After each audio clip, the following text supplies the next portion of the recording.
서초동 법무법인 천명에서 근무하고 있는 이재호 사무장입니다. 저희 간단히 저에 대해서 말씀드리면 저희 사무실은 상속을 전문으로 하고 있습니다. 그래서 다른 사건들은 거의 하지 않습니다. 물론 기존에 상속 사건으로 의뢰하셨던 분들이 다른 사건을 해달라고 말씀하시면 해드리지만 일부러 다른 사건을 하거나 이러지는 않습니다. 자, 오늘은 최근에 저희가 기여분을 40% 인정받은 그 판례를 소개시켜 드리겠습니다. 그래서 상속재산 분할 사건에서는 사실은 기여분은 꽃이라고 할 수 있습니다.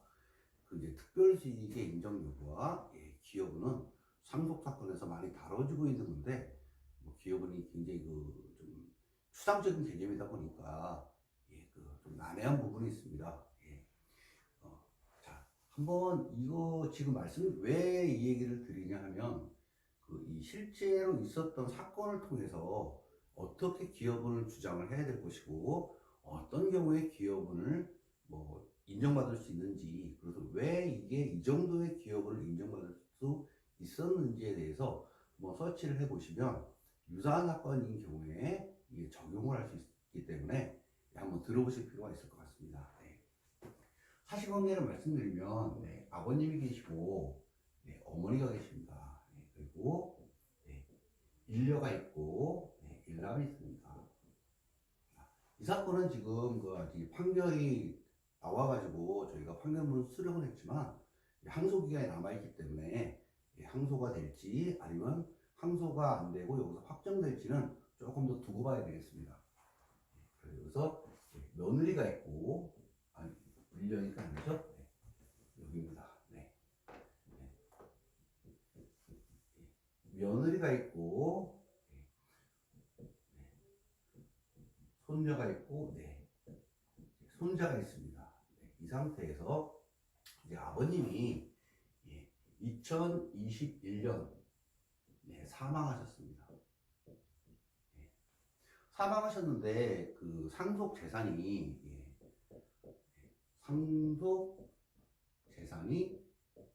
약 33억 정도 있었습니다. 자, 어머니의 상속분은 당연히 7분의 3이 되고 이 일녀 7분의 2, 이녀 7분의 2가 됩니다. 이 상태에서 아버님이 돌아가시니까 일남이 어머니와 이렇게 되죠. 어머니와 일녀를 상대로 상속재산 분할 청구 소송을 제기했습니다.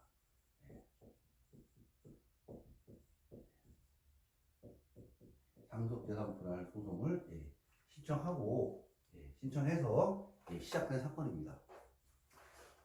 이 사건 같은 경우는 이제 소송 진행 중에 일남이 역시 2022년에 사망을 하게 됩니다. 보통 이제 이런 경우는 소송을 하다가 소송 당사자가 사망을 하게 되면 그의 대습장소인들인 손녀와 손자, 며느리가 이제 일남의 지위를 이어받아서 소송을 하게 됩니다. 이렇게 소송이 들어오다 보니 어머니께서 저희 사무실을 찾아오셔서 저희는 이렇게 다시 기여분 청구를 합니다. 이 기여분이 뭐냐면 만약에 일남이 소송을 하게 되면 상속재산 분할 소송을 하게 되면 상속재산 분할 및 기여분 청구 소송을 할 수 있습니다. 근데 소송을 당한 쪽에서는 그냥 소송을 받아들이고 당하기만 하는 게 아니고 여기서 역으로 기여분 청구를 할 수가 있습니다. 이 소송에 딸려가지고. 그래서 이걸 이제 반대 청구 소송이라고 해서 반소라고 부릅니다. 기여분 반소를 넣습니다. 이제 상소인 2명을 상대로 그렇게 이제 소송이 진행이 됐습니다. 자, 이렇게 되니까 서로 이제 여기서 이제 너는 얼마 받았다, 너는 얼마 받았다, 이런 얘기를 합니다. 그래서 상속분이 너는 얼마 받았기 때문에 요것만 받으면 된다. 나는 받은 게 없으니 7분의 2 다 받아야 된다. 이렇게 주장을 합니다. 뭐 여러 가지 주장이 있고 뭐 조회도 하고 뭐 보험금에 대해서도 확인을 하고 다 했습니다. 뭐 여러 차례 제가 이제 조금 이따가 이제 판결문의 일부를 이제 띄워드립니다. 그걸 보시면 이해가 되십니다. 자, 1년은 약 3억 정도의 증여가 확인이 됐습니다. 어머니 같은 경우도 건물을 아버님이 지어줬고, 그 맨션이 아버님이 사준 게 확인이 됐습니다. 자, 이런 경우에 뭐 상속담보나 소송을 좀 이해하시는 분들은 아시겠지만 전체 재산, 간주 상속 재산은 특별 수익을 합쳐가지고 이 특별 수익은 증여가 되겠죠. 합친 게 이 간주 상속 재산이 됩니다. 그리고 이거에 이제 법정 상속분을 곱하게 되겠죠. 자, 원래대로라면 이게 이제 이 3억에다가 어머니의 건물과 맨션이 들어가야 되는데 재판부는 이렇게 판단했습니다. 그 어머니와 아버님이 그 같이 재산을 형성을 했는데 이 건물 지어주고 맨션한 거는 그거를 상속분의 선급으로 보기는 어렵다 하는 2010-66 사사판례가 있습니다. 아주 유명한 판례입니다.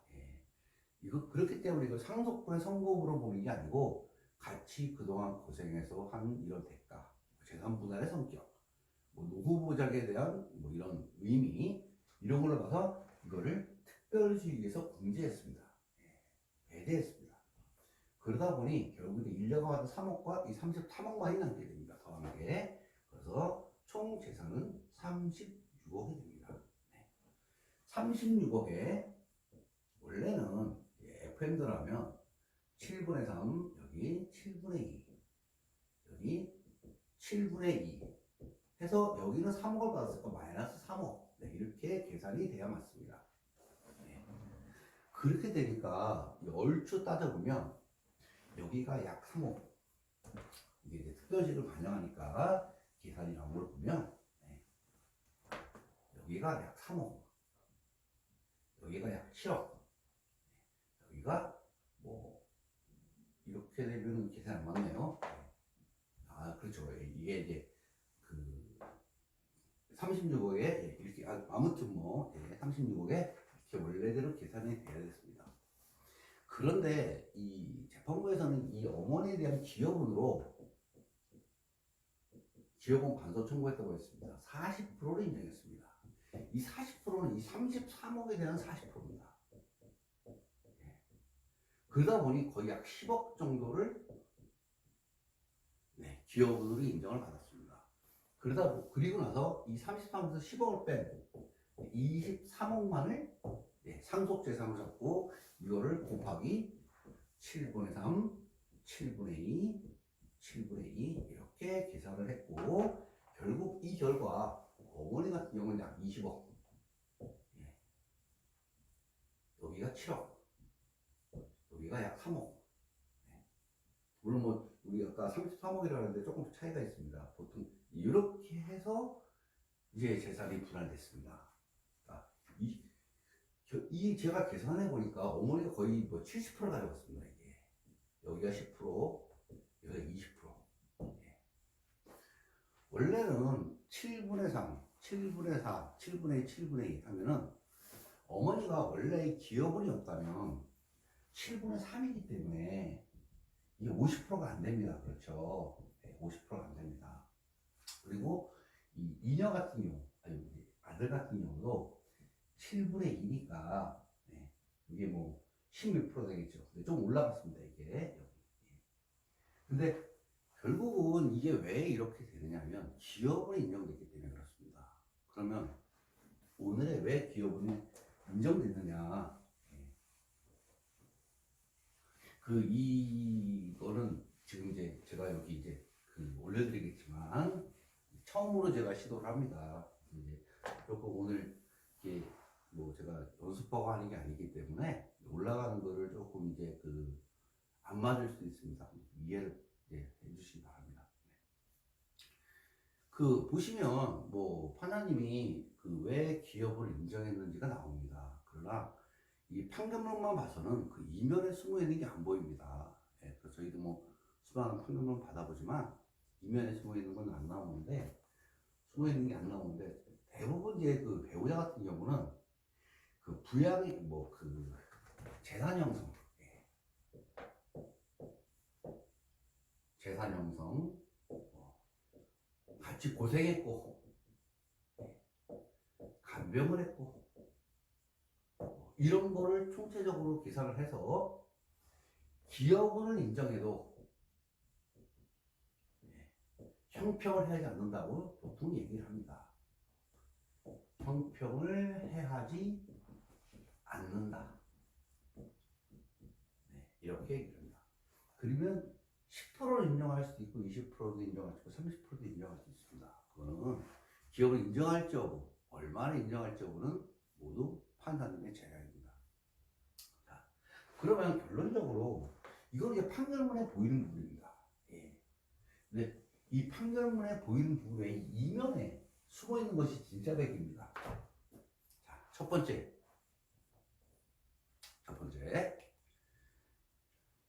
무일푼으로 시작했습니다. 처음에. 아버님과 어머님이 결혼할 당시에는 무일푼이었습니다. 결국 무슨 얘기냐? 이 아버님의 모든 상속 재산은 결국 어머니와 아버님의 혼인 중에 형성된 재산입니다. 예. 아버님, 어머니 혼인을 통해서 경제활동을 하고 같이 가족을 꾸려나가면서 재산을 낳는 겁니다. 그것이 어떻게 아버님 혼자만의 재산이라는 얘기입니까? 예. 이런 의미입니다. 두 번째, 이분이 그 농기계 수리 점을 하셨습니다. 예. 농기계 수리 점을 하셨는데 그때 어머니도 같이 일했습니다. 어머니도 그 수리점에 출근하셔가지고 같이 뭐 손님들 일하고 뭐 대접하고 안내하고 이런 일을 다 했습니다. 따라서 사실상 이 수리점을 어머니와 아버님이 같이 운영한 걸 본 겁니다. 그래서 그 수리점을 통해서 재산을 형성했기 때문에 같이 재산을 형성했다고 본 겁니다. 세 번째.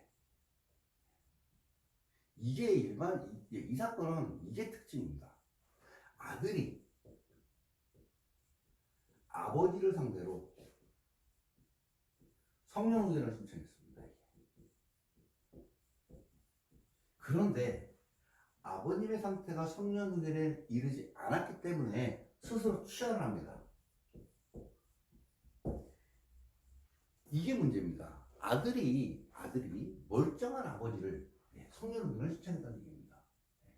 이 당시에 어머니는 탈원서도 내고 했습니다. 왜냐하면 아버님이 이제 뭐 사건 본인인데 후견이 필요하다고 당사자이기 때문에 아버님이 탈원서를 쓰는 거는 사실 의미가 없습니다.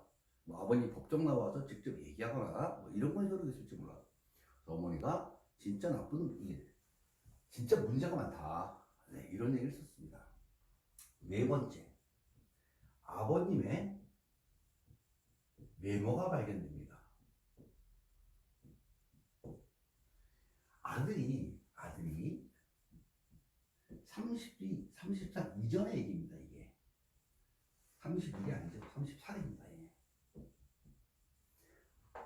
아버님의 메모가 딱 한 장이면 글자도 몇 개 안 되지만 거기 뭐라고 써 있냐면 이 어머니가 있는 면전에서 아들한테 진짜 이 아버님을 아들이 행패를 부린 겁니다. 그러니까 어머니가 있는 상태에서. 그래서 아버님이 마음이 심히 아팠다는 것을 간단하게 기재를 하셨는데 이 메모가 발견됐습니다. 결국 뭐 아들은 뭐 주변에 뭐 여러 사람의 사실 확인서를 받아서 내가 아버지한테 잘했고 뭐 실질적으로 어머니는 한 게 없고 아버님하고 자기가 다 재산을 형성했다는 막 사실 확인서를 냅니다. 예. 그러나 결정적으로 아들이 아버님을 성년후계 신청에 더 취한 부분, 특히 나이 20대에 아버님한테 씻을 수 없는 상처를 준 이런 부분들이 아버님의 잡힌 메모로 확인이 됩니다. 예. 그러다 보니 이 아들에 대한 법원의 시각은 상당히 안 좋습니다. 예. 이거는 뭐 피상속에 대해서 그렇게 한 거니까 제 아버지를. 예. 근데 어머니는 상당히 고생을 했습니다. 무일푼을 시작해서 아버님과 같이 어떻게든 재산을 마련하려고 노력을 한 여지가 보입니다. 예. 이런 것들이 작용을 하고 거기에다가 여러 가지 이제 뭐 간접 정황이라든가 사회 붙다 보니 재판부에서는 기여분을 인정을 하면서 40%까지 책정을 해준 겁니다. 결국 기여분이라는 것은 정해진 틀은 없습니다. 어떤 분들이 기여분에 대해서 물어보십니다. 내가 기여분을 받을 수 있느냐? 그거는 딱 들어보면 이건 될 것 같다, 안 될 것 같다는 게 나옵니다. 근데 지금 말씀드린 것처럼 이런 아들의 행동을 증명하고 이런 아들이 어떤 상태에 있고 다른 상속인들이 이 역학적인 관계 이런 부분들이 이 영향을 미치는 겁니다.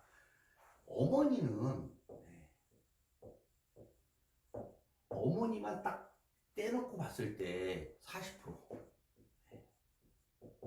일반적으로 뭐 자녀들이 평범한 자녀들이었다면 어머니의 40%를 인정하는 건 쉬운 게 아닙니다. 제가 근데 왜? 기여분은 특별해야 됩니다.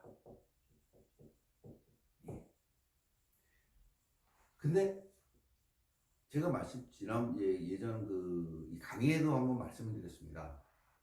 기여분이라는 거는 특별한 걸 인정하는 이유가 형평 때문이다. 상속인의 형평 때문입니다. 그래서 이게 일반적입니다. 내가 여기에 쓰면 내가 특별합니다. 이게 그렇죠?